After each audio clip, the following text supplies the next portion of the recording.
What's up guys, I'm Jads, and in this video I want to show you guys a new city building sim that I'm currently really enjoying called Patron from Overseer Games. First up, there is a free demo of this game available on Steam. I've linked it below, so if you like what you see in this video, I highly encourage you to check it out.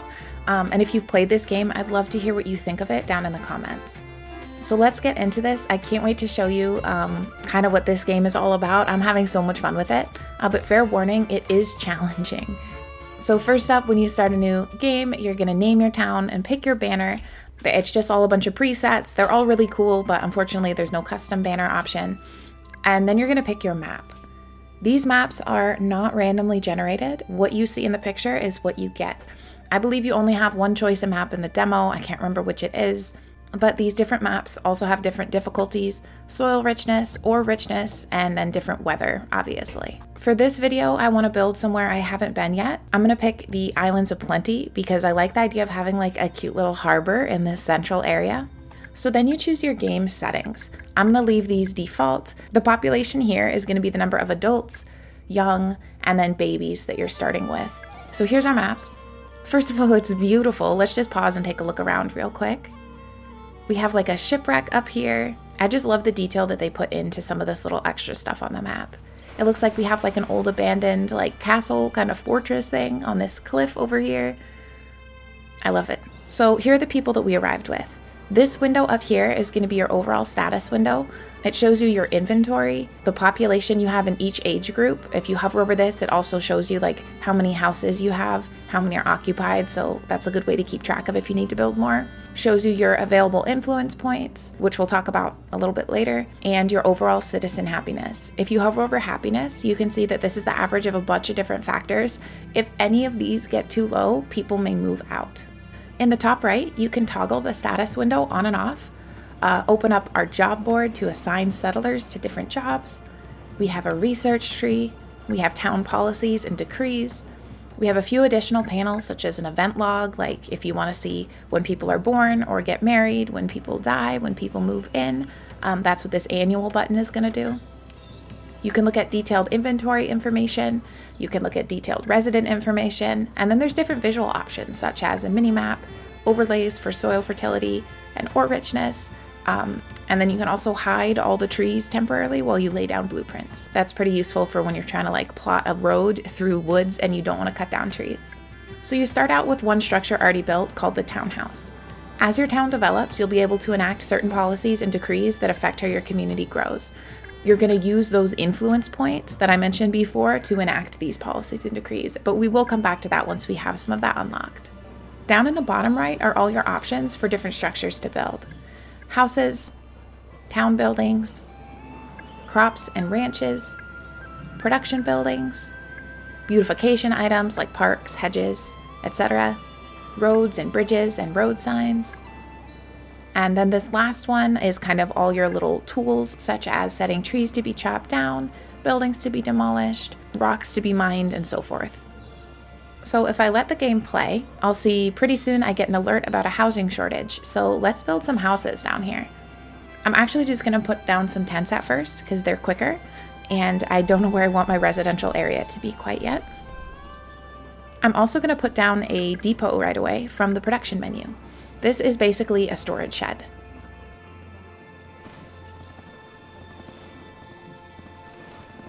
Real quick, since these are built, I just want to mention, if I didn't already, how much I absolutely love the graphics of this game.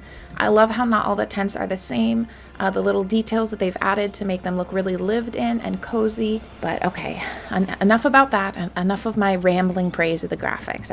I love things being cute. So we have a few other production buildings already available to us. Gatherer shelters and hunting lodges are going to be collecting food. Foresters' huts are going to collect lumber and plant more trees.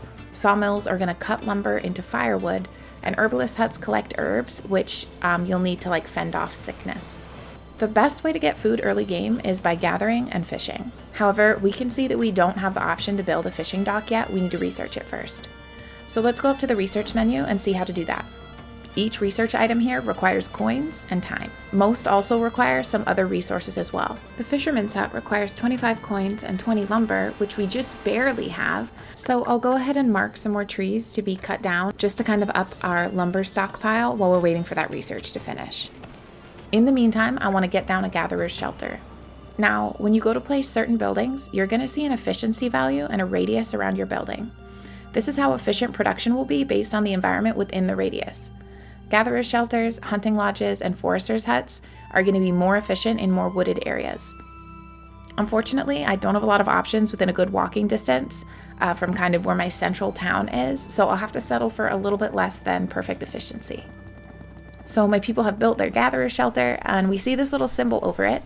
This indicates that there is no worker in the building. You have to actually go to the jobs board and assign someone to be a gatherer. Now you can see that we have a maximum number of 2 gatherers. If we click the shelter, we can actually upgrade our gatherer shelter to open up more worker slots or increase its productivity. I recommend maxing out your initial gatherer shelter as soon as you can afford it so that you can start stockpiling tons of food. So my fisherman's research is done now. Let's place a fisherman's hut down in our bay. You can see we have to have part of it in the water, part of it on land. It's kind of tricky to find the perfect spot. Here we go. Okay, love the way this looks too. You can see we're getting quite low on lumber though. And it is annoying to continually have to select bits of forest to be cut down. So I'm gonna place a forester's hut. The worker assigned to this hut will both plant trees and cut them down, so they'll kind of keep your forests healthy. And it's a more hands-off approach to getting lumber. I'm gonna put it back in the woods where it will be more efficient. When weather starts getting colder, your citizens will need firewood to keep their homes warm. You need a sawmill to cut lumber from your forester's hut into firewood. I like the idea of kind of having a central area with a lot of like workshop production type buildings. So I'm gonna put my sawmill right here. This is another building that, you guessed it, I love the way it looks. Sometimes the king will notice things going on in your town and send you money or food or request it from you. Here he's basically shaming me for being completely broke right now because I spent my last couple coins on this sawmill. He's offering me some coins though, so I'll take it. Once I have my sawmill built, I'll upgrade it just a bit, assign a worker to it, and now we're gonna have some firewood incoming. So now I don't need to, but I wanna get these peasants out of their tents and into houses before winter comes. I like to turn on the fertility overlay to make sure I'm not building houses on land that would be better served as farmland. So based on this, it looks like I'm gonna have a little seaside neighborhood here, which doesn't seem very protected from, the elements, the bitter winter breeze coming off the ocean, but that's fine. So you can see the autumn has arrived. Look how gorgeous the foliage is. I'll never shut up about the graphics. I love this. So our neighborhood is coming along. I'm gonna get rid of some of these tents, put a nice little dirt road in. And before you know it, a couple more people are in our town and we have a bustling little Hogsmeade-ish village. The snow's coming down. It's looking very quaint. However, it's also looking very cold. Houses take a certain amount of firewood to remain livable. You can actually insulate them. So if you click the house, you can upgrade the insulation on your house for, coins and wood. And when you eventually unlock stone houses with research, you can upgrade them to stone here as well. You can also see the income you receive each year from this household in the form of taxes, how many people are living in this house, and what the current inventory of the house is. As your town expands and you get more income from more citizens, you can use that income to unlock more things in the research tree. Some of these unlockable items are policies or decrees. For example, if we unlock the construction's good policy, you can see that will increase our production on some types of goods by 10%. So I'm going to research this. And then once it's researched, if I go to my leadership tab or just click my townhouse, I can enact this decree. It does cost a certain number of coins per year to kind of keep this decree up. You can also see that now I only have 2 out of 3 influence points available because I spent 1 to enact the construction goods policy. As you move through the research tree, you will also be upgrading your townhouse, first to a gathering hall, and your number of influence points are going to increase so that you can enact more policies as you see fit. So I mentioned earlier that all of our starting people are going to be peasants.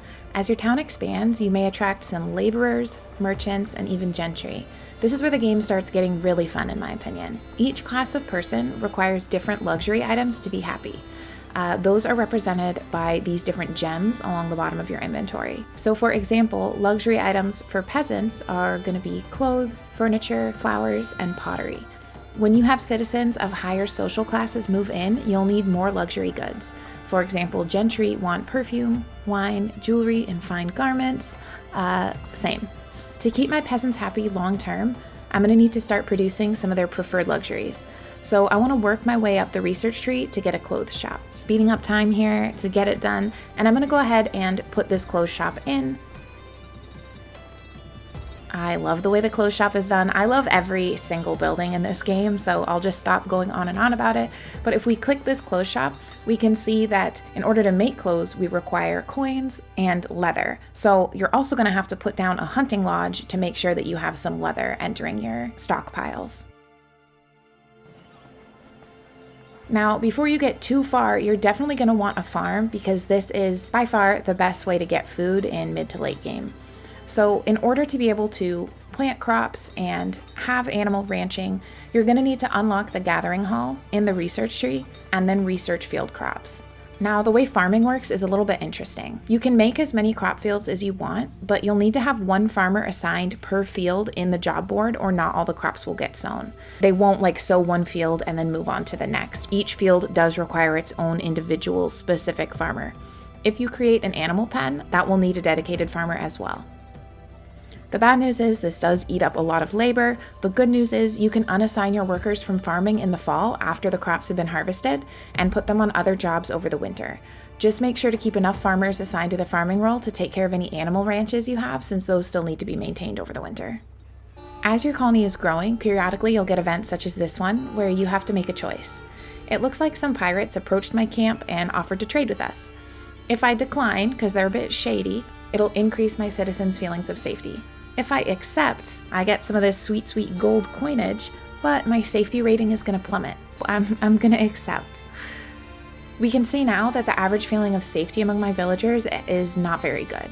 If it gets low enough, they'll start moving out. To get it back up, I can build security measures around the town, such as watchtowers and eventually guardhouses. We'll put one here to give a little safety buff to all the houses in its radius. Your town's rating in any of these categories can drop due to various events, and it will be your job to mitigate it. For example, their religion rating might go down, and you can help bring that back up by putting shrines or churches or other religious kind of buildings and stations around your town. As you advance through your game, there will be more challenges that crop up like this, even peasant riots, of course starvation, disease, losing warehouse stores to rats. But once you get the hang of it, growth takes on a life of its own, and it's extremely satisfying to get things running smoothly and have more people continue to move into your town. So at this point, we've just barely scratched the surface of the research tree. You can make a proper bustling town in this game with stone roads, stone buildings, town market, lots of parks. You can make distilleries and ale and brandy and eventually wine. You can research windmills, have bakeries. You can start a sheep ranch and an apiary and use the wool and wax that you get from those to open a candle shop, a clay pit, and a pottery workshop. You can build a school to educate your town's children, and eventually, the very end of this research tree is to construct a magnificent mansion for yourself, the leader of the town. I'm only about halfway through this tree in my longest save, and I'm really looking forward to filling out this research tree and perfecting my town. Overall, I would definitely recommend this game if you enjoy city building sims. There is a free demo of it on Steam, as I mentioned at the beginning of this video, so you can try before you buy. And if you have played Patron, please let me know what you thought down in the comments, because I'm so curious to talk to other people who have played this game. As always, thank you so much for watching, and I will catch you next time.